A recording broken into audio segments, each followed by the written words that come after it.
Yo, yo, it's Tony D following up the part one, the love killer. Who or what is, that's interesting. They put who or what is the love killer. I think it's Batman, and I'll show you why in part two.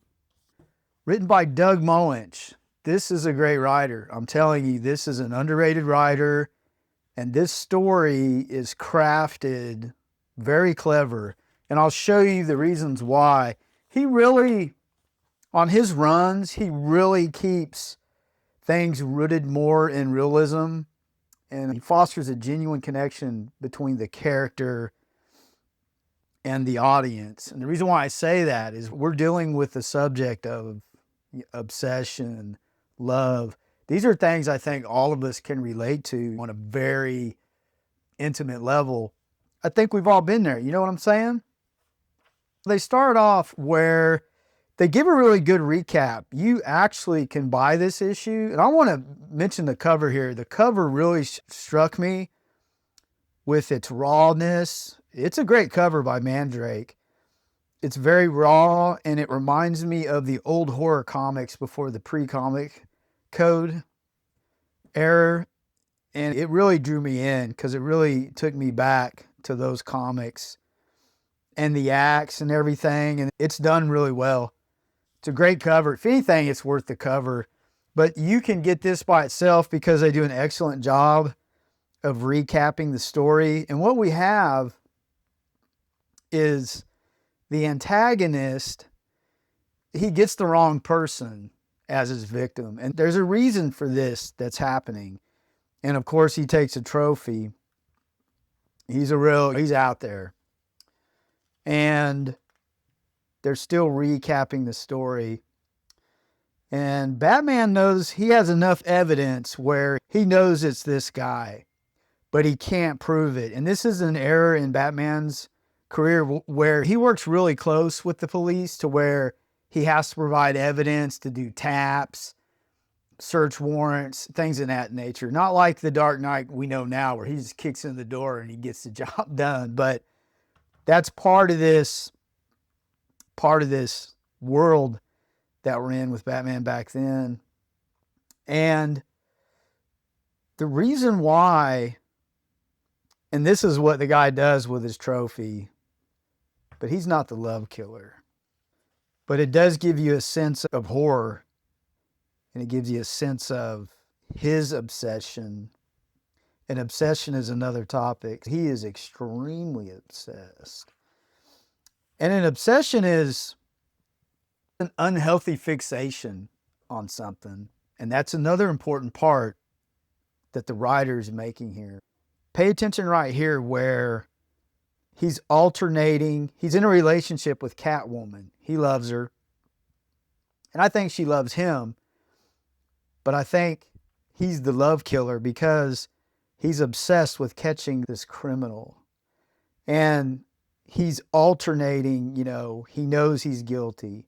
She's cold to me. He's alternating his conflicts.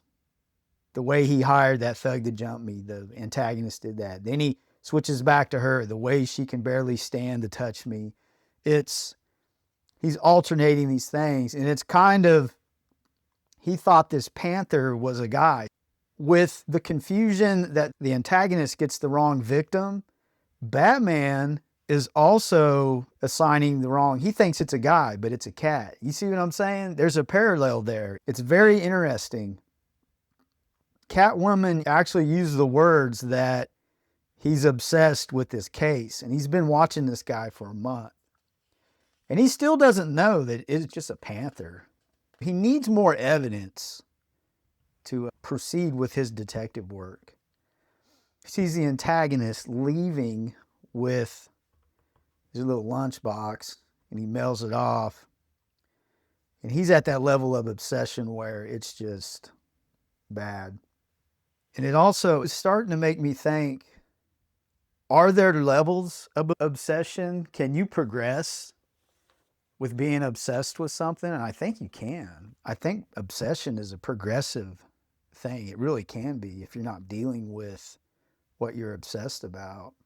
Batman's finding more clues of what has happened. They sandwich this in here where he's getting the clues. He's getting closer to catching this guy, and he goes in here and he's, yeah, I need an axe. He's going after somebody else. And the artwork really stands up. Drake does a great job. Look at that shot of Batman. That's a good shot. I love it, and I love the silhouette. Batman still, he's trying to figure stuff out. And this is it's not the actual boyfriend of the victim, but the antagonist thinks that's the one. There's a huge mix up there, just like Batman's mixed up with who is Catwoman hanging out with. Yeah, it's real grisly. Now they're at the police. This is what I mean by how Batman is working real closely with the police station. They need more with the antagonist getting mixed up with victims and all that. It's creating an out for him. They don't have enough motive. They can't really figure out, with it being a whole mistake, it's giving him an out. That just keeps Batman locked in on his obsession, because Batman knows who it is. And, you know, the guy he mailed that to, he's down there, and he has faith that Batman's gonna get the job done, but he's gonna tell the victim's real boyfriend what happened, because you can't just leave that. And this is when they start jockeying on, hey, maybe it was somebody else. The guy didn't get the right person. It could be anything. This is another great shot. Mandrake, it holds up. It really does. Yeah, and Batman's, it doesn't matter what I think. It's a Bullock, only Spivvy. Spivvy is the antagonist, had to think it, and he's insane enough to conceive anything, especially after seeing the shrunken head. They're talking about, hey, do I have enough to get a wire? And Gordon's like, I can swing that. That's more of that working close with the police department type stuff. Then you have Jason Todd. He has a girlfriend too. They throw this in here. I glazed over that. But it's another symbol of love. It's Batman. This is something I think we can all relate to. He needs help from someone. But is it really help, or does he just want to contact her? Because they're on the outs right now because of his obsession with the case. Batman's obsessed, and Spivvy, the antagonist, is obsessed. But they're at two different levels. Now, let me ask you this. Do you think Catwoman knows that an obsession can grow like that if unchecked? Maybe that's why she pushed away. See, those were some thoughts I had after reading this. And that's the powerful thing about comics, is the ability for them to disconnect you from your reality. You're going into this fictional world, but it helps you process things a little bit. I think we can all relate to these type of phone calls. You're calling someone you really like. Are they going to answer? That type of thing. That's that connection with the audience that this creates. And he even mentions that he's still on the Spivvy case and still obsessed, as you put it. He even mentions the word obsessed more. And he's worried about the next victim, and she's gonna help him. But that's really good dialogue. It really spells it out. She doesn't even tell him right here that, see, this is a game. He asks about this other person, how's your new friend? And he's working out quite well, actually. And he's like, I see. She doesn't even see. That's even worse. Why not tell him? She leaves him hanging. It's too real. You know what I'm talking about. Spivvy, he's going after the other one. This would actually be the original victim. Yeah, he's just out of it. And boom, Catwoman was there watching. And Batman is looking for more evidence. And he hears this and goes into a closet. And Spivvy goes into the bathroom and opens up, and there's the shrunken head. And what happened was, in this panel right here, Gordon, hey, where's the evidence? It's gone. Batman took it to mess with him, strike fear within the heart of that criminal Now he's caught him off guard, psychological.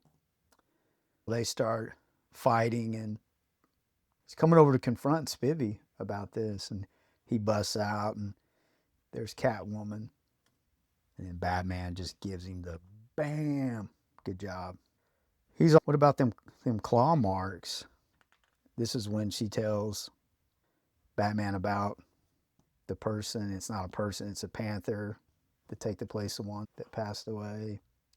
I thought this was great too. The backdrop of a funeral and them saying goodbye. And the writer even mentions 2 loves have died and the haunting has only begun. Love can be haunting when it lingers beyond its time, when its presence is felt, even in absence. And I think a lot of people can relate with that because Batman even has a stalagmite. This is important too, that looks like Catwoman. But as time moves on, that stalagmite will change. But for a while, it's going to haunt him when he looks at it. Great story. Love the connections the writer was making. It's a little more in depth than your regular book, but it's totally worth it. When I was younger, I wouldn't read books like this, but that's the beauty of comic books. It gives you a chance to go back, revisit things you passed up on because people weren't fighting on the cover. It was too grounded in reality. When I was a kid, I just wanted fighting, but I really enjoyed this read. It made me think a lot. And when comics make you think, that's when you know you're on something good. Movies do the same thing. Any type of art that makes you think, it's good. Let me know. Let me know if you have any books out there that made you think about something. But Moench, wonderfully crafted, great cover, artwork stands up. And you know what? You got to get that.